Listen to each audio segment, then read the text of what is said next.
What's up, guys? Today is Tuesday, and I am wearing my mystery mask, as you can see, doing my vlog. That's a weird one right there. And figured I'd go do something a little different, trying to get my workout in while we're shooting this vlog. But yeah, this is just my way of catching everybody up on what's happening in my world and trying to keep it fun, keep it light. Today's Tuesday. Second week that I'm doing my vlog on Tuesday, and lots of good stuff, man. Lots of good stuff happening. And you know, I was thinking about it the other day. I remember when I first started making these, I didn't have a whole lot to talk about. You know, it was just a matter of I was putting in a lot of work and nothing was happening, and I was, you know, just kind of sharing my heart and complaining and talking about, you know, what it was like and how I had holes in my clothes and I was putting change in my gas tank, and yeah, feel the burn, baby, right there. So yeah, things are really starting to pick up speed, and it's exciting. I'm definitely getting out of bed in the mornings with a lot more excitement and enthusiasm, looking forward to my days more. I'm still putting in the hours, you know, 12-15 hours a day, but I'm enjoying being here more, definitely enjoying the things that I'm working on more. And I wanted to share something, you know, like I read something this morning in my Bible app about quiet time, and it's something that I do every morning. And you know, I get the best ideas in the morning when I sit there in the quiet, and you know, I don't know, I believe it's God speaking to me, but when I sit there in the quiet and I think and I reflect on my life and everything that's going on, I talk to Him, I read a little bit. Sometimes I just sit there and I just sit there in silence. Like, I'll get these ideas. I always have my phone in my hand, and I put notes. I had little, you know, in my notes section, I had the things that I think of. But it's been a big part of what's gotten me here, because it's always it's always what I'm not looking at the camera that often, but it's been a big part of what's gotten me here, because it's like, call this person, do this thing here, you know, some idea, some like little piece of information on something that I hadn't thought about, and you know, it's what's gotten me here. So if you're not doing that, if you're not spending a daily quiet time with God, I highly recommend it. I used to think that when I prayed that it was for me, or for God, I mean, like that I was trying to make Him happy and He would be displeased with me if I didn't. Now I look at it more selfishly, like if I don't talk to Him about the things that I'm going through, then how is He gonna guide me and, you know, tell me what I'm supposed to do? And He's infinite intelligence. So He knows everything that you're dealing with. He knows the answers to your problems. He knows all that. So if I sit there and I talk to Him about the things, then a lot of times He answers me. And anyway, if you're not doing it, you're missing out. So anyway, for what it's worth, I encourage you to try it. So I want to get right into it. So last week I issued a No Sex November challenge. It was on October 31st. I had a friend reach out to me, a guy named Rick from the King Rick and Queen Unique podcast, reached out to me and presented the idea to me. I like that one. That's pretty cool there, right? And he said, you know, hey, look, I want to do this No Sex November challenge. I think you should be the face of it. I want to do it. I think it goes great with your book and your whole movement. So I launched it out there without a whole lot of details, and it's really, we've gotten some great feedback, a great response from people. Maybe I should stop that. I don't even know if I can. But so we've got probably several hundred people that have reached out and said they're taking the challenge between YouTube and Facebook and Instagram. Actually, partner with a guy named Hansjörg Schrade, who's a New York Times best-selling author. He jumped on it. He launched it on his page. He's got 114,000 followers.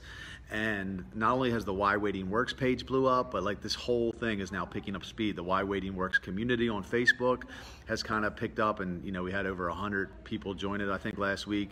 But it's really cool, and basically it's all based off of the principle of sex transmutation. So this is something that I applied in my own life even before I even knew what it was. I was just trying to be obedient to God, and I knew I had a problem with sex. So I cut it off, and when I did, sorry, it's probably hard to take me seriously, but when I did, you know, I just started using that time for other things. I started using that extra energy that I was spending in going out looking for girls, or going on dates with girls that weren't, you know, that I wasn't going anywhere with, or you know, all that. I just took that energy and I spent it on myself. I read more books, I volunteered more, I life coached, I wrote, you know, eventually started City Fam and then wrote a book and did all these things, but it was all based around that one decision, because if I hadn't done it, I would have been using that energy for other things. I would have been using that time to chase tail, to chase women, right? So for me, it was super beneficial. And then I read about it years later in Think and Grow Rich, Sex Transmutation, and now the movement's called NoFap, where you basically, it's not jerking off, not you know, not busting nuts, not ejaculating, and you take that energy and you put it into yourself. And there's so many benefits to it. So you know, I know where I was at when I was in the world and I was having sex, and even when I stopped having sex, I always struggled with porn and masturbation, and you know, like, I know there's people out there that are dealing with it, and I wanted to issue this 30-day challenge because it will change your life if you do it. It will completely revolutionize your life. You know, and if you just took the challenge, you just take my word for it, go the full 30 days, and then look back and tell me you're not in a better place than you were when you started. But if you didn't take the challenge, it's not too late. Jump on it now. You know, today's only what, November 6th, I think. So you can jump on and do it with us, and you know, just post on this video, challenge accepted, and you know, and then also join the Why Waiting Works community on Facebook. It's a group, and I don't know if I can change this. Is it too late? I think it's too late, guys. Anyway, so join that community on Facebook. It's very engaged, and people are, they talk a lot. They share a lot with each other, and it's just, it's great. It's amazing. Why Waiting Works community on Facebook. So, so what else?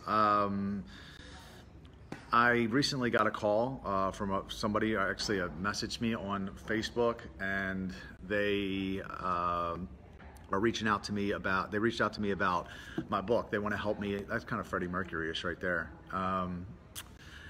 And they want to help me with my media packet. They want to, they asked me if I had a media packet, anyone representing me, like for speaking engagements and things like that. So I really didn't know what it was, to be honest, when she reached out, and we've talked a few times since. And she's someone that's kind of skilled in doing that, and she wants to start helping me get my book out there. Actually, I want to stop this and start it again because these faces are distracting me. So hold on, guys. All right, I'm back. I got a cup of Kratom tea with me, and we're gonna resume. Sorry about that. Those masks and things were distracting me, and I couldn't think. So I probably shouldn't have done that. Anyway, so I recently had someone reach out to me that has done some work in like public relations, I guess, and asked me if I had a media packet or a media kit. Like I said, I didn't really know what it was, but you know, she asked me for a certain piece of information. She said she believes in my message. She's been following me for a while, and she thinks it's important, and she wants to help me get out there. So she's, you know, mentioned some television shows that she thinks that she can get me on. One of them was Dr. Phil. She mentioned Good Morning America. She named all kinds of shows. She mentioned like the 700 Club and places like that. And she's like, would you be interested in going on these places and talking? And I said, of course, you know, I want to get the message as far and wide as possible. A big reason that I wrote the book was to clear up confusion on the topic of sex, because I feel like I have a great understanding of it, but also to talk about City Fam, really, because the more I talk about City Fam, the more people understand it, and the more resources that we're able to attract because of it, which means that we can help more people. So, you know, of course, I told her yes, and I sent her everything that she requested, and hopefully in the next, you know, month to 3 months, you're going to start seeing, well, I'll just keep you updated, but I'll start letting you know as I get opportunities to speak, whether it's, you know, local or other organizations that I have to travel to, or if it's television shows or radio or anything. So if anyone out there is watching this and you have connections in any of those worlds, I would love to know about them. It is important what I'm talking about. Again, I say it came at a very high price to me to learn these things, and just trying to save some people pain and wasted time. So if you know anybody that's got connections with any television shows that may be interested in a piece like this, and I would love to meet them. Radio, same thing. If it's a popular podcast or even a blog, I could send them the manuscript if they wanted to blog about it. But anything like that, I want to just get the message out as far as possible. And I am working with somewhat limited resources to do it because I don't have a lot of money. You know, I give all my time to CityFam. I don't get paid. So all the book sales that you've seen, you know, that I've posted about, I think I have probably about 550 books I've sold now, have just came through me hustling and, you know, posting and hashtagging and just trying to do anything I can to get the word out because I don't have money to run ads. So I actually did just start running ads in like the last few weeks, and I was just spending $5 a day because that's what I had. Just to give you some perspective, Stéphane Laboussière, who's a big author and a friend of mine, he spends $700 a day on Facebook ads. So, or he at least used to. I think he just stopped. He told me, but I'm spending $5 a day, and I think I just recently upped it to 10, and I may up it to 15 because I've noticed an uptick in book sales. So that's exciting. But the media person is very promising if it comes through. So, you know, we'll see. Keeping my fingers crossed with that, praying that, you know, that if it's supposed to be, it will be. But I did get my first check from Amazon. Well, it was a deposit into my account the other day, and I got about $500 from them, which was really cool. $500 is a lot to me right now. It didn't used to be a lot, but it is right now. And I think I got about $100 from YouTube. Which was my first deposit from them as well. So it's cool. It's really exciting to be getting income from doing something that I'm so passionate about. So, you know, I've definitely been in places where I've worked for money and I didn't necessarily like what I was doing, even though I was working for myself when I was promoting. Even when I was stripping, I worked for myself on some level, but I didn't like what I was doing. At least it got to the point where I didn't like it. But now I'm doing something that I couldn't be more passionate about, even if I wanted to be, and I'm starting to get paid for it. So really getting into my sweet spot, entering my promised land, and I'm more. It just every day gets a little bit better. Every day gets a little better than the previous day. So it's good. So I mentioned the Why Waiting Works group a moment ago when I was talking about the No Sex November Challenge.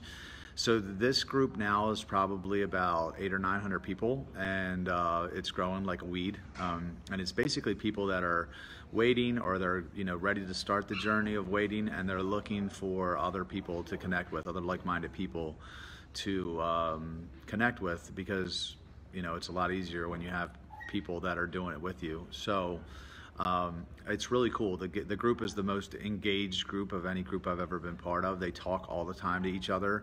They're always communicating. They're always posting, cracking jokes, connecting with each other. Several of them are actually coming into Baltimore for New Year's Eve, which is amazing because, I mean, like, wow, they're just coming in to hang out with all of us. And, just as you guys know, I do a big New Year's Eve party every year called Charm City Countdown, and it's at the BWI Hilton, and it's always over 1,000 people, and it just really is the best party of the year. And it's great. Last year was like, it's an adult party. It's the only way I can describe it.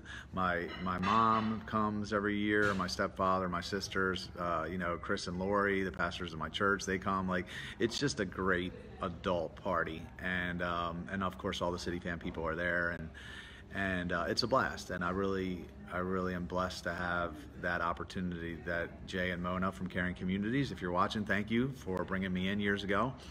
I'm grateful that I get to do that with you guys. And so this year's theme is Midnight in Hollywood.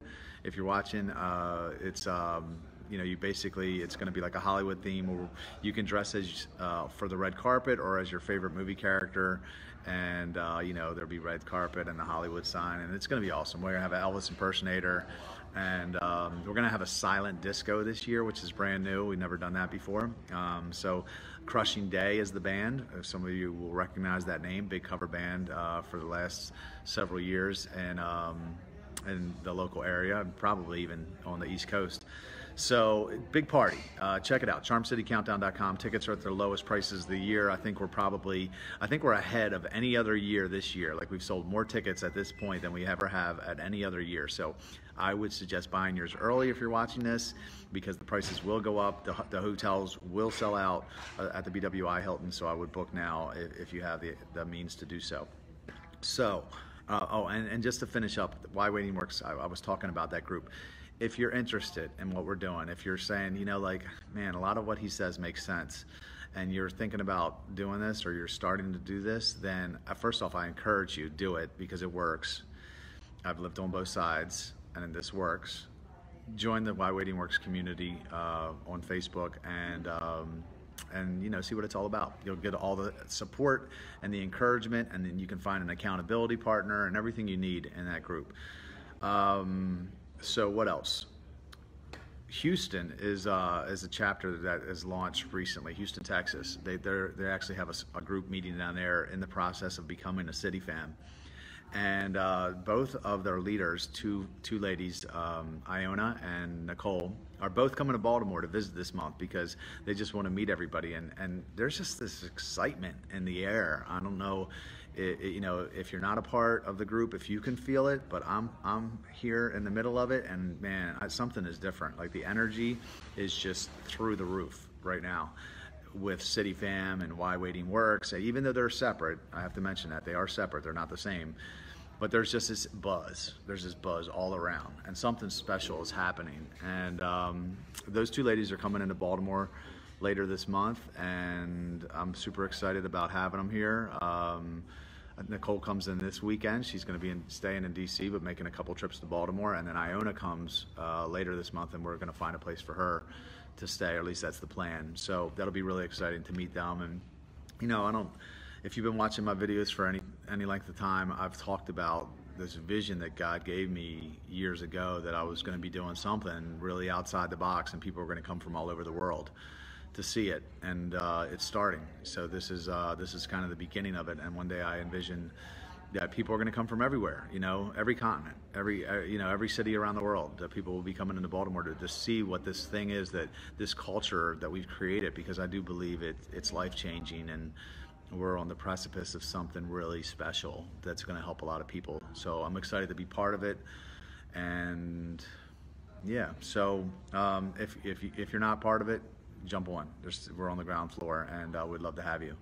So, podcast. Recently, I started putting up some audio tracks up on an app called Anchor, and it's basically like a podcasting app. Just because what I'm finding is the more content that I create and put out, the more attention and more resources that come to me, to the book, to City Fam, and so that's really kind of what I'm spending most of my time on, is creating content. So I started this podcast, and I was looking for a name for it, and recently I've gotten a lot of comments on my YouTube, and people are saying Kowalski analysis. I guess it's something from the movie Madagascar. I never saw it, but the little penguins. So I decided to name my podcast Kowalski Analysis. So I'm excited about it. I've got about 5 tracks up, and I'm going to be putting more up. I'm actually going to load the interview with Stéphane Labussière, I forget how it's pronounced. I'm sorry if you're watching, Stéphane.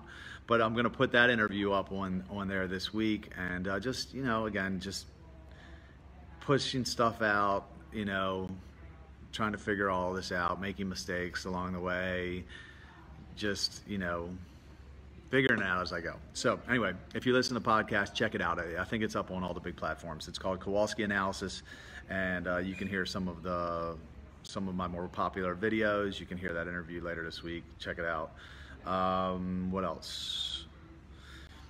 We hired our second Hub Zone employee this week, Willis Brown. So Willis is someone really special to the organization and to me, a friend, a guy I actually used to know when I promoted back in the day.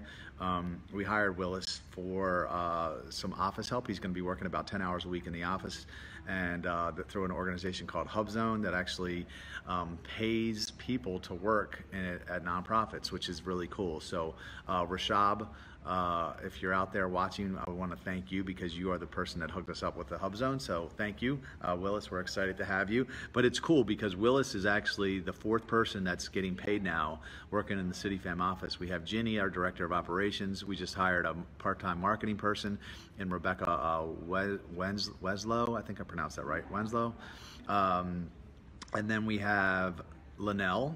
And then we have, who's also a HubZone employee, and we have Willis. So we have 4 people. So like we have more people working in the CityFam office that are being paid than we've ever had before, which is amazing because, you know, you have to have that level of involvement in order to move, sometimes to move the organization past certain points. I mean, the volunteers are amazing. They keep everything going. Without them, we couldn't do it. But sometimes you need people that can spend 10, 20, 30, 40 hours dedicated on, your business or your organization in order to break past, points that you're at. So anyway, I'm excited about that. So looking forward to working more with Willis. The CityFam app, which you probably heard me talk about for, 2 years, will be done this month. So we started an app literally probably about 2 years ago, and I used my own money to get it started. I think I used money from some of the New Year's Eve money I got one year, and I got it started. I ran out of money. The project stalled. It might have even been more than 2 years, but now it's back on thanks to the homies. If you guys are local, check out the homies app. You can download them on the App Store. So there are a couple guys that are here in ETC, which is the Emerging Technology Center where the CityFam offices are. They're here with us. They share an office, and these guys are really awesome. They volunteered at some Orioles games, and they've I think they worked the Fells Point Fest one year for us. But they're just friends of the organization, and they're very cool. And they're helping us. They're working with the developers in India to help us finish the app. So the app is going to be amazing because when the app gets done, we're going to enable our contributing members to create their own social and service events and put them on the app. So what that's going to do for CityFam is it could give us a lot more, a lot more things to do, because it's not just going to be us organizing the stuff. It's going to allow everybody to organize the things, but it's all going to be based around that culture of pulling people up, literally, one by one, which is, what CityFam is all about. So I'm excited about it. I'm excited to get it done finally. I'm excited to put it out there and let people, start putting their own events on. And people are already starting to do that now, but they're just using sites like Facebook and, Instagram or Twitter or whatever they're using to communicate with each other. But the thing is like, they're not connected to everybody, right? So like, let's say you have a social event and you decide you want to put it up. How are you going to let everybody know? You don't even know who everybody is, because CityFam now has gotten to the point where I don't know who everybody is. But now if we can push everybody to one platform, to one app, so like literally, let's say, it's Friday night or it's Friday day, and you're like, what's going on tonight? You can just pull out your phone and go to the CityFam app and see who's having an event. Right? And you might not even know that person, but if they made that event public, that means that you're welcome to go. So Facebook, you really don't have that capability because, like, who's to say that you're connected to that person, right? If you're not friends with them, you don't see their event. So the app is going to change things for us, I believe, and I'm excited about it. We're really starting to get some smart people that are helping out, on the board, that have been helping out with our strategic meetings on Thursdays. We're going to figure this out. We're figuring it out as far as like all the systems, all the processes. We have SOPs that are finally in place. We have, our finances are in order, and we have a fundraising team that we're getting ready to start. So, hey, look, if you're watching this, and I'm sorry, this is a long video. I'm being a little long-winded today. But if you're watching this and you're in the area and you want to be part of this organization, if you want to be on leadership, on the dream team was what we're calling it, as a member of a committee, or even if you want to be at the level where you have some nonprofit experience, or maybe you're an executive, or you're an accountant, or you're a lawyer, and you want to be on our board, I would have a conversation with you, because we want to stack the deck with smart, talented people, because we're in the process of doing something really special, and we're going to help a lot of people, and we need smart people. So if you're interested, if you have some bandwidth and some time to give, and you want to have a conversation, I'd love to meet up with you for coffee. Inbox me, or if you know someone that is you know, smart, that likes to help people, give me their contact, or give my contact to them, and I'd like to link up with them, because we're moving, and you know, again, we need lots of smart people. So speaking of that, we have our next Path to Purpose, which is our kind of our onboarding ramp to leadership, on Sunday, December 2nd. You can go to the CityFam website and register for that. If you are one of those people that wants to be on a committee, that you want to join what we're doing here, you're feeling some of what I'm saying, then go to the website, join the event, Path to Purpose, December 22nd, or December 2nd rather. Last but not least, I'd like to give a shout out to two people that I was thinking about. So I wanted to say congratulations to Rich Geit. Rich just posted a video on to Facebook I saw the other day, and he is 1 year and 2 months sober. So congratulations, Rich. I am very proud of you. You inspire me and so many others. I can't wait for you to come back in October and just to give you a hug and congratulate you. And I also want to give a shout out to Jeff Street. He's my son, my little brother. Not really, but I think of him as my son, and I'm really proud of you, Jeff. I know he's been sober for about, I want to say it's probably pushing 50 days, probably close to 7 weeks. So Jeff, keep doing what you're doing, bro. Love you, and I'm excited. I know that the future is bright for both of us. So anyway, that's it. Talk to you guys later. See you.